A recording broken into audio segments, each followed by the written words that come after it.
This one was submitted by an 11th Congressional District voter, and the question is, would you vote to raise the debt ceiling? Why or why not?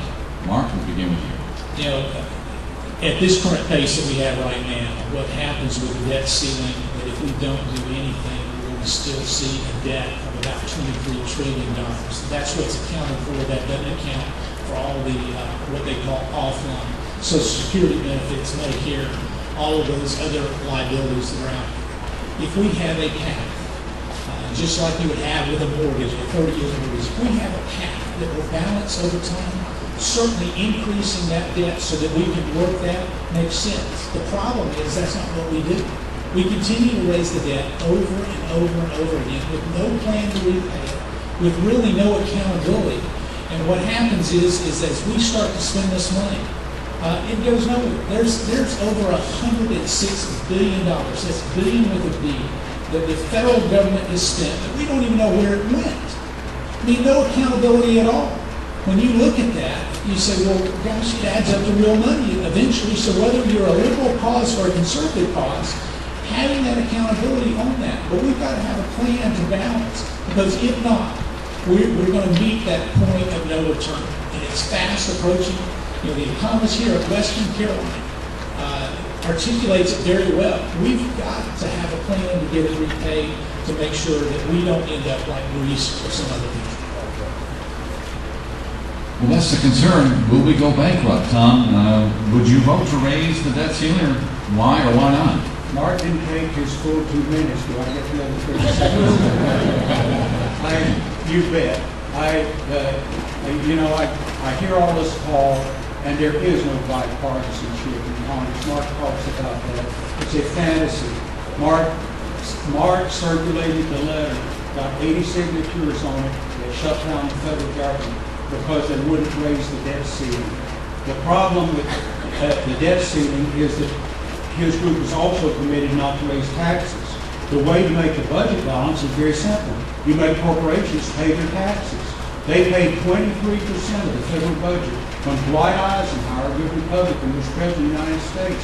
23%. Today, they're the richest they've ever been, and they pay about 6%. If they pay 23%, and we put a small 3/100 of 1 penny on transaction tax on Wall Street transactions, the budget will balance. So the issue is not what Mark says. There's no path. Of course, there's a path.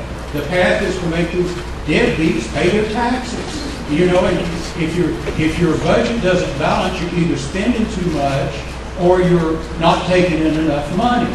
And in this case, we're not taking in enough money.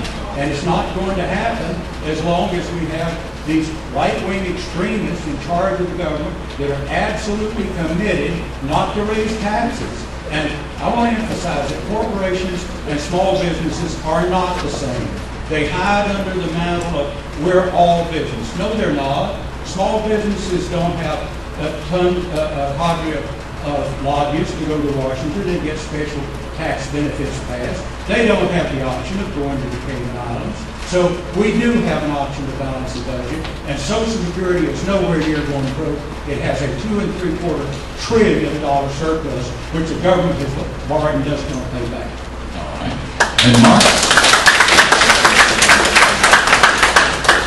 Closing corporate loopholes. Tom's suggestion, is that an answer? Does that help to shore up the budget at this deficit? Certainly it helps, and what we've got to do is close those corporate loopholes. But, you know, Tom's answer to balance is to take more of the American hard way over the taxpayer line. That's his answer to balance.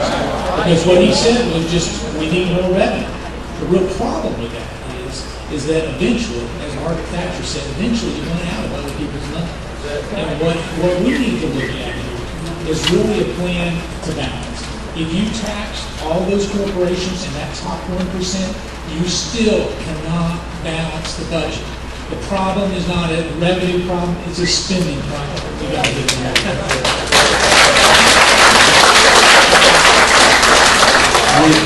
What about that point? Is it a revenue problem? That's simply not correct. These corporations are evading taxes to the tune of hundreds of billions of dollars a year. The deficit in a year ago was $1.3 trillion. Well, if they paid 23% of the budget, you would be raising about $900 billion from corporations. And so we can, and it's not on the backs of the working class. Heck, we working people, we poor people, we're taxed to death. Every time we go to the grocery store, every time we go to have our car filled up with gas, every time we turn around, we are taxed. It's the wealthy that are escaping taxes. They're paying rates of like 13% if they're paying all. That's what Mitt Romney paid, 13.5% on a $22 million income. I don't think anybody here is making that. If you are, please get close to it.